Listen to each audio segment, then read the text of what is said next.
Hello guys, hi guys and how are you?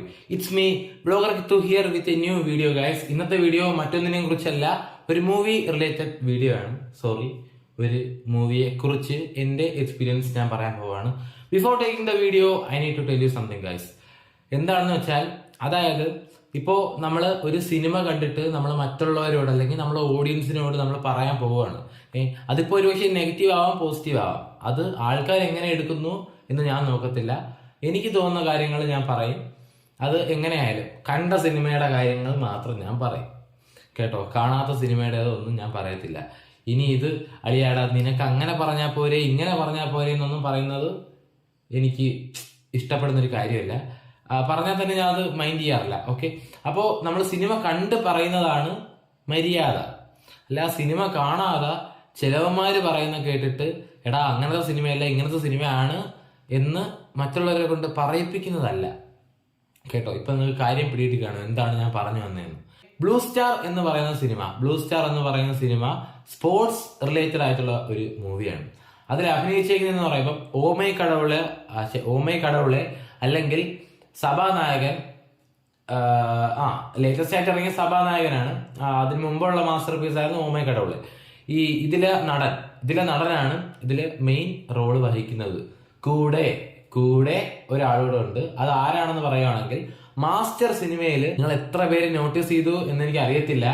Master സിനിമയുടെ തുടക്കത്തിൽ കോളേജിലെ കുറച്ച് രംഗങ്ങൾ കാണിക്കുന്നുണ്ട്. അതിൽ ഇലക്ഷൻ ടൈമിൽ നമ്മുടെ വിജയുടെ സൈഡ്, അതായത് വിജയുടെ സൈഡിൽ നിന്ന് ഒരു പെണ്ണല്ലേ നിൽക്കുന്നത്, അവളുടെ ഓപ്പോസിറ്റ് ആയിട്ട്, അവൾക്ക് ഒപ്പോണന്റ് ആയിട്ട് ഒപ്പോസിഷൻ നിൽക്കുന്ന ഒരാളുണ്ട്.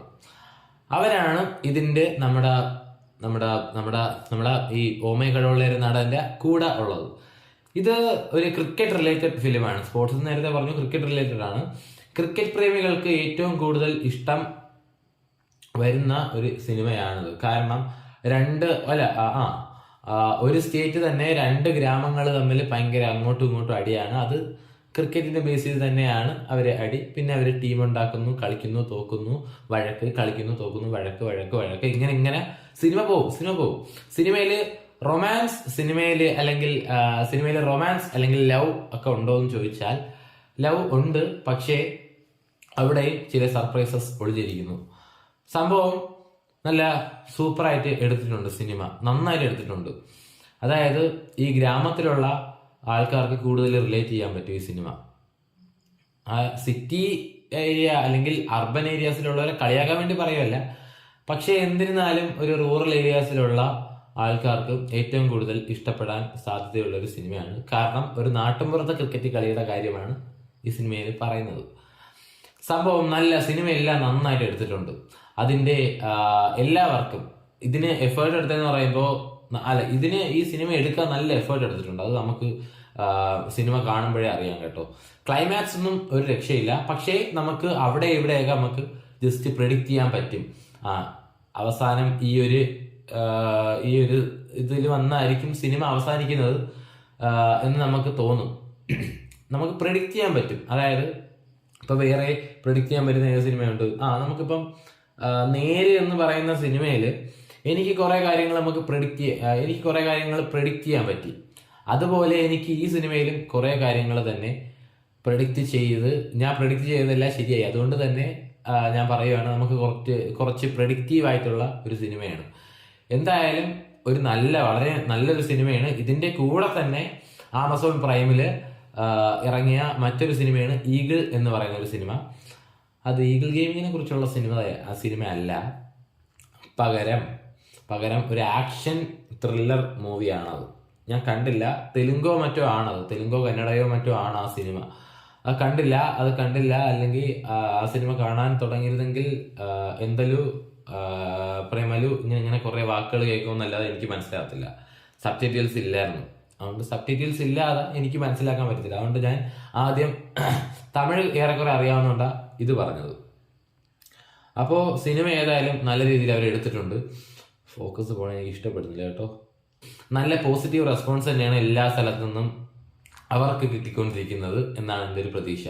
കാരണം ഒരു വിട്ടുവീഴ്ചകളും ഒരു കേടുപാടുകളും വരുത്താതെ ഒരു നല്ല സിനിമ അവർ ഈ ഒരു കാലഘട്ടത്തിൽ എടുത്തിട്ടുണ്ടെന്നുണ്ടെങ്കിൽ അതും ക്രിക്കറ്റിനെ വെച്ചുകൊണ്ട് എടുത്തിട്ടുണ്ടെന്ന് വെച്ചാൽ അത് ഒരു വളരെ വലിയ സംഭവം തന്നെയാണ്.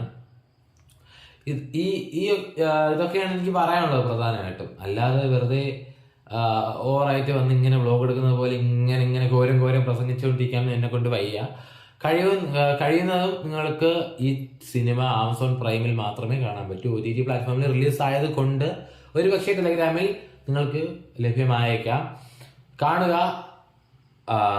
പ്രൊമോഷൻ അല്ല, കാണുക. സൂപ്പർ സിനിമയാണ്. സഭാനായകനെക്കാളും കൊള്ളാം ബ്ലൂ സ്റ്റാർ എന്ന് പറയുന്ന സിനിമ. ഫൈറ്റ് സീൻസ് ഉണ്ടോ എന്ന് ചോദിച്ചാൽ ഫൈറ്റ് സീൻസ് ഉള്ളതായിട്ട് എനിക്ക് തോന്നിയിട്ടില്ല. പക്ഷേ ക്രിക്കറ്റിനിടയിൽ ഫൈറ്റ് സീൻസ് ഉള്ളതായിട്ട് എനിക്ക് തോന്നിയിട്ടുണ്ട്, പ്ലേയേഴ്സ് തമ്മിൽ അങ്ങോട്ടും ഇങ്ങോട്ടും. ഓക്കെ, വളരെ നല്ലൊരു സിനിമ. എന്നിട്ട് എനിക്ക് പറയാനുള്ളതെന്ന് പറയുമ്പോൾ നിങ്ങൾ പരമാവധി എൻ്റെ ശബ്ദം, എൻ്റെ കുറവുകളും എല്ലാം നിങ്ങൾ പറയും. എൻ്റെ കുറവുകൾ എല്ലാം നിങ്ങൾ പറയും, എനിക്കറിയാം. എൻ്റെ ശബ്ദം ഒട്ടും ശരിയായിട്ടില്ല ഇതുവരെ. ആ ജലദോഷത്തിന് ശേഷം പിന്നെ എൻ്റെ ശബ്ദം ഇതുവരെ ശരിയായിട്ടില്ല. ഇപ്പോഴും നല്ല രീതിയിൽ ഉള്ളിൽ കഫം കിടപ്പുണ്ട്. പിന്നെ അങ്ങനെയുള്ള ചില പ്രശ്നങ്ങൾ ഉള്ളത് കൊണ്ടാണ് ഞാൻ പിന്നെ വ്ലോഗോ റീലോ ഇതൊന്നും എടുക്കാത്തത്, വീഡിയോ ഒന്നും എടുക്കാത്തത്. Okay, anyway, Blue Star is a good film according to me. It's relatable to me. Okay, anyway, ഇന്നത്തെ വീഡിയോ നമുക്ക് ഇവിടെ വെച്ച് നിർത്താം. Today I am signing off vlogger Kithu and people call me VK guys.